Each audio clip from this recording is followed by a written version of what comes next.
Unless you brought in, some lights, generators. It's so much easier being a print reporter.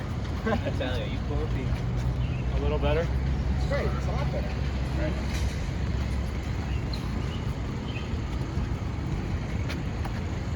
Hey Christopher, how you doing? Good. Good. This is going to be hilarious. Yes, it's better. I'm happy. Good, we're good. We like it, we love it. NBC's happy. Good morning. Firstly, before I get into my remarks, congratulations to our New York Knicks for going up 3-1. It is a beautiful time in the city. Of course, prayers up for Jason Tatum. We never wish any injuries on anyone. Hope that he has a quick recovery, but looking forward to us taking care of business in Boston. Let's go Knicks, let's go Knicks, let's go Knicks. Okay. Now, Andrew Cuomo's campaign is historic. I don't usually give him much credit, but I'll give him this. This week, he made history. Why? Well, as of today, he has the largest super PAC in New York City history. And it's funded by billionaires, corporations, and Trump donors. As of today, his PAC has raised more than $8.7 million from over 17 billionaires and 50 Republican donors, making this not just the largest super PAC in New York City history, but the largest billionaire-supported PAC in the history of this city. Now, yesterday, after I called last week for a formal investigation into this super PAC and his campaign, the Campaign Finance Board officially penalized Cuomo for breaking their laws and coordinating with this super PAC. The Finance Board confirmed what many of us already knew, and that is that Cuomo ignores the law to serve his own interests. He is billionaire-backed and scandal-plagued. He hasn't built a grassroots campaign. He's built a campaign that's run by the rich. So right now, the oligarchy, of course, is infecting our democracy at all levels. Elon Musk and a handful of billionaires are pulling the strings, and Trump is doing their bidding. Look, he is trying to cut Medicaid and other critical programs so that they can have tax cuts. The Republicans are in on it. They agree. They support unequivocally. But it's not just the Republicans. We have some Democrats that have sold us out. And I'm not afraid to call them out, whatever their party is. Andrew Cuomo is one of those Democrats, or at least sometimes he likes to say that he's a Democrat. We're at a crossroads in this party. What does the Democratic Party stand for? How are we different from the Republicans? If we allow a politician that is funded by billionaires to buy City Hall, the largest Democratic office in this country is occupied by a corrupt politician, clearly doesn't care about working people, cares about himself. What does this party stand for? We will continue to lose supporters if we allow for Cuomo to become the mayor. Until we start electing leaders that serve working people and not billionaires, we are going to continue to lose them. If Cuomo gets to City Hall, it's not just going to hurt our city. It's going to hurt our party, particularly at a point where people are confused about whether this party is fighting for working people. And let's be clear, there's one reason why they are lining up to support Andrew Cuomo. He's a good investment for the billionaires. When he was governor, he gave them tax breaks, tax incentives, in exchange for their support. He knows, and they know, that he will continue to deliver for them and them only. We cannot trust him. He's made it clear. He had 10 years to show us his leadership. He showed it to us. My campaign is about something different. I'm fighting for working and middle-class New Yorkers. That's who I am. That's who I've been. That's who my parents were when they came to this country. They worked in factories, put food on the table, sent me to public school, found a rent-stabilized apartment. That is why I'm running for mayor. I went to public school, went to Brooklyn Tech, Fordham, Cornell, ran for state senate, represented the same community that they came to. That is what New York City is about. The billionaires and the millionaires, they're doing okay in the city right now. It is the working class New Yorkers who are struggling, the everyday New Yorkers who are struggling. People can't find a place to afford to live. They cannot afford childcare. They feel less safe. So here is my promise. I am going to lead with integrity. I'm gonna deliver 1 million homes. I'm gonna deliver universal after school. I want to rebuild this city so that working class and everyday New Yorkers have a fighting chance. New Yorkers want a mayor that is gonna fight for them. Not just the billionaires and the millionaires, for them. That is the kind of mayor that I'm gonna be. We, the people, are in charge. A better future is possible, but we gotta make it happen.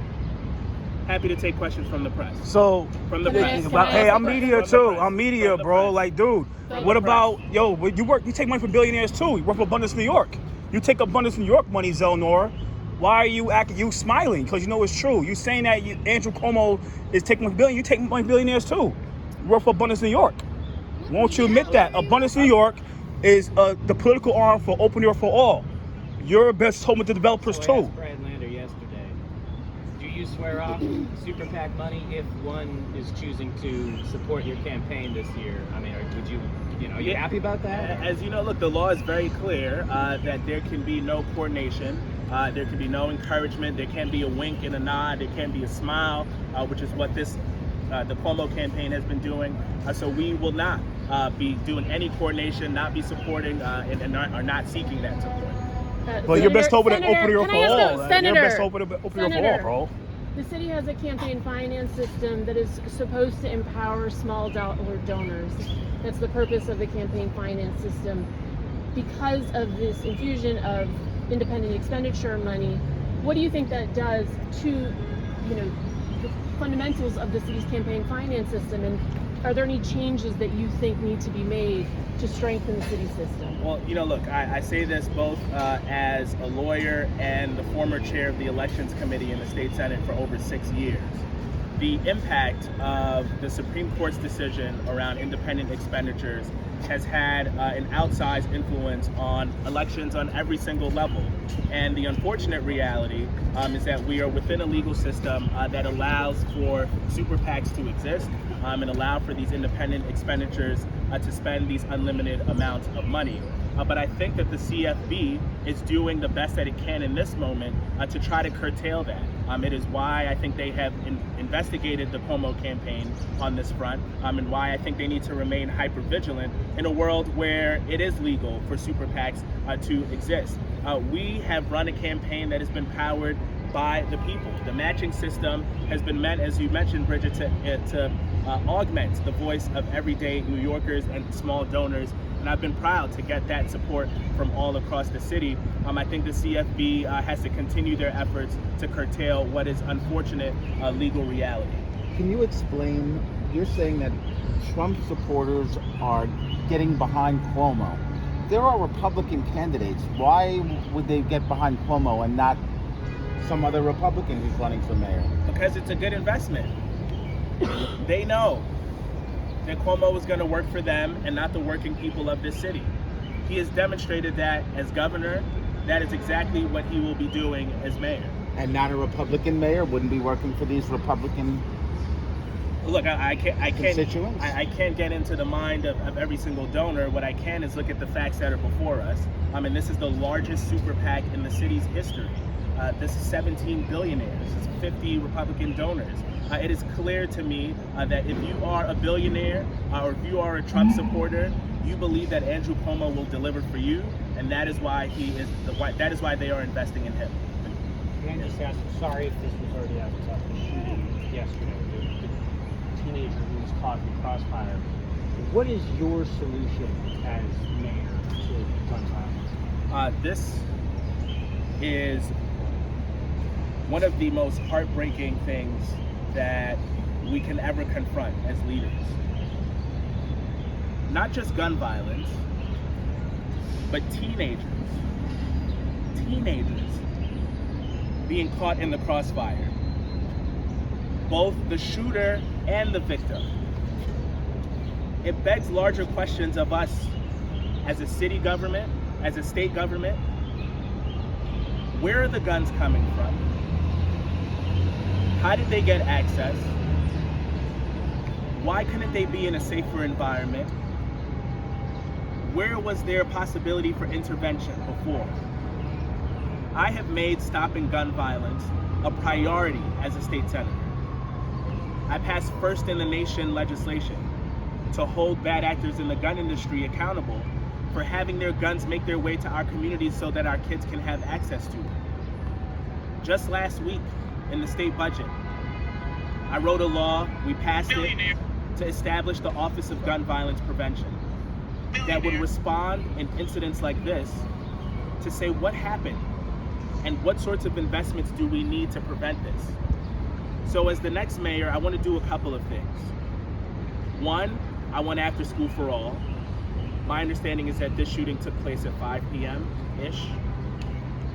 That hour, between 2:30 p.m. and 6 p.m., we know that that is where these tragedies are most likely to happen. Our kids should be in a safe environment inside, building up their confidence, having them do things that kids do, not getting into fights and exchanging gun violence. So I want after school for all, high quality and free. I want more employment for our young people so that we can give them another opportunity other than picking up a gun. And I want to ensure that anytime there is a shooting like this, that the same attention that the media is giving to it right now, that our detective bureaus give it that same level of attention to solve the shooting. Because the unfortunate reality is that 60% of these shootings go unsolved. It's a tragedy. So our communities don't have trust with law enforcement. People who are perpetrating the shooting have the probability that they will be caught is low.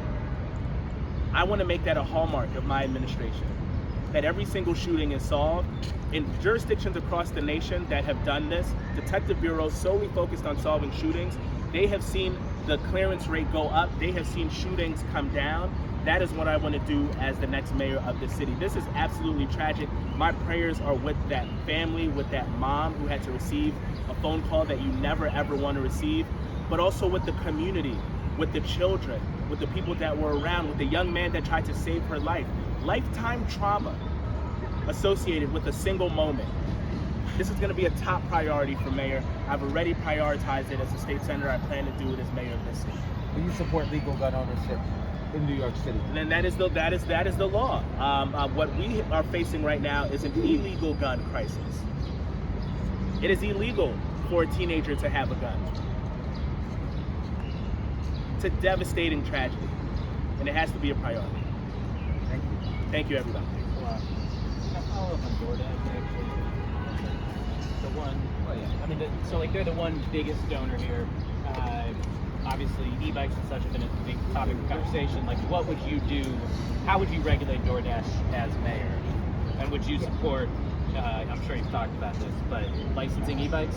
What's your position? Yeah, so look, I think that we have a current street landscape that is not designed for the increase in e-bikes and mopeds that we have seen, creating, I think, some dangers that have to be dealt with.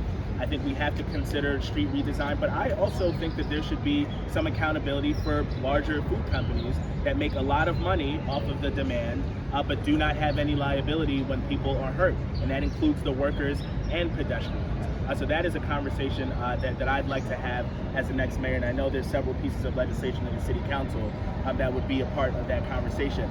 Think about what this signals to corporations elsewhere. You could drop $1 million into a super PAC to influence the person that is going to regulate you going forward. This is an affront to our democracy. It is not how things should operate. And it's particularly troubling because Cuomo's campaign has already been alleged to have colluded with the super PAC. So we got to be vigilant and we got to stay on top of it. Thanks, everyone. Zellnor, why you take money from, why you work for Abundance New York for, bro? Zellnor, why you work for Abundance New York? Why you working with Abundance New York, bro? You working with Abundance New York. You just as bad as Cuomo. I hope you have a You good just day. come. You just as Thank bad you, as though. Cuomo, Zellnor. You just as bad as Cuomo. You can complain about Cuomo all you want, but you're just as bad as him. You're just as bad, bro. You're just as bad as Cuomo. You're just as bad as Cuomo, bro. You will never be mayor. You will never be mayor. That's why you're polling at 1%, Zellnor. That's why you're polling at 1%. You will never be mayor, and you're campaigning on government time. Campaign on government time. You will never be mayor, Zellnor. Let's keep that 100%. You will never be mayor. Never be mayor. Never. You are just as corrupt as Cuomo. You can call him corrupt all you want, just as bad as him. Everybody wants to say you're just as bad as him. You don't even give rent stabilized tenants the time of day, bro. Not even the time of day. You don't even give rent stabilized tenants the time of day. And you know that, bro. I'm your constituent. You don't even give rent stabilized tenants the time of day. You only give Yimbys the time of day. You only give Yimbys the time of day. Just as bad. At least Cuomo is transparent. You're not transparent. You take money from Abundance, New York. You will never be mayor, bro. Never, ever be mayor of the city of New York. Never be mayor. You will never be mayor. Let's keep that 100%. You will never be mayor. Never, ever be mayor. Let's keep that real. Never be mayor.